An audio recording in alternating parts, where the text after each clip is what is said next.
এদেরকে বলা হয় দূরের যাত্রী। যারা উদ্যোক্তা হতে চান বা যারা উদ্যোক্তা হওয়ার স্বপ্ন দেখেন, তাদেরকে মানসিকভাবে একটা প্রস্তুতি নিতে হবে যে এটা অনেক দূরে যেতে হবে, আপনাকে অনেক দূরের যাত্রী আপনি। সেই যাত্রা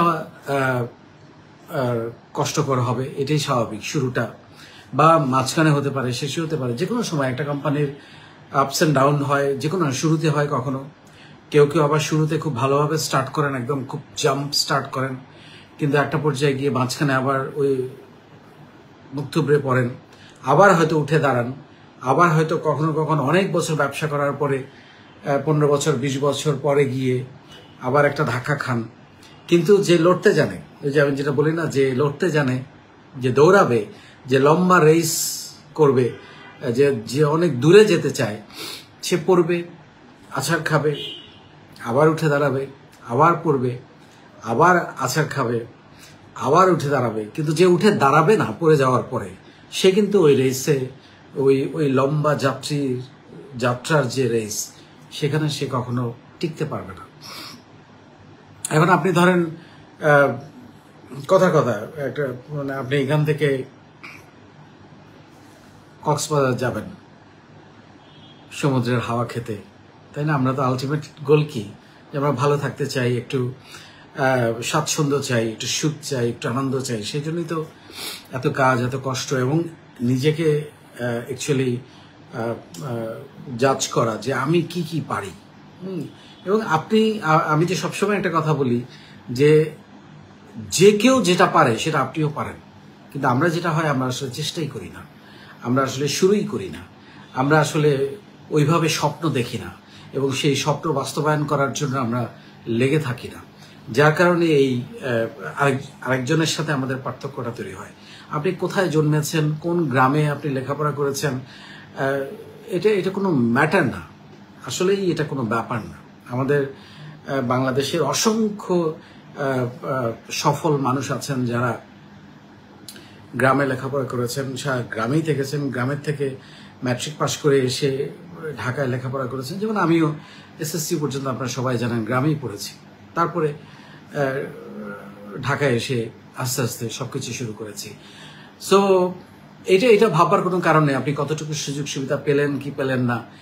এটা হচ্ছে মানে নিজেকে নিয়ে সেরকম স্বপ্ন দেখা, এবং সেই জন্য কষ্ট করার জন্য প্রস্তুতি নিতে হবে।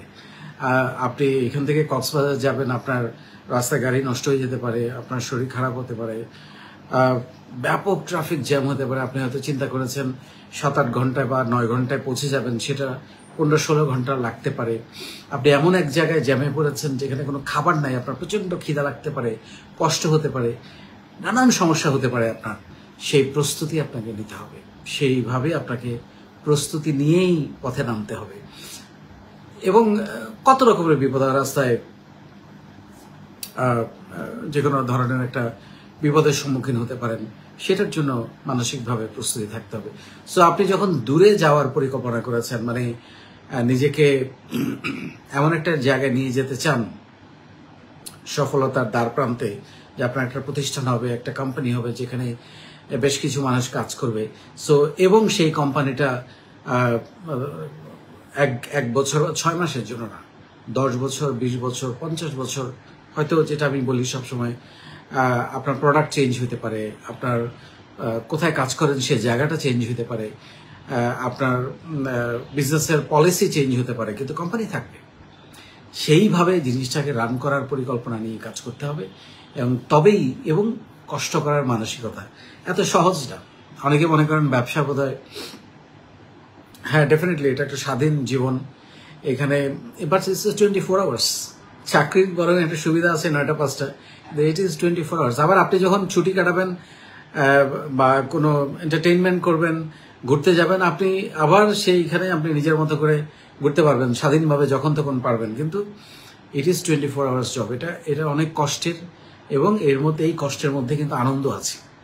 হ্যাঁ, আপনার মাথার উপরে মানে বসগিরি করার কেউ নাই, আপনি নিজেই নিজের বস। সো এখানে সুখ আছে, আনন্দ আছে, এবং কষ্ট অনেক অনেক বেশি চাকরির চাইতে। সো সেই মেন্টালিটি, সেই প্রস্তুতি নিয়ে এই ধরনের একটা এক্সাইটিং উদ্যোগে আপনাকে আসতে হবে, যেটার সফলতার চূড়ান্ত জায়গায় আপনি নিজেকে নিয়ে যেতে চান, সেই জন্য আপনাকে কষ্ট করার মানসিকতা নিতে হবে। কারণ এটা একটা ম্যারাথন রেস, এটা 100 মিটার দৌড় না।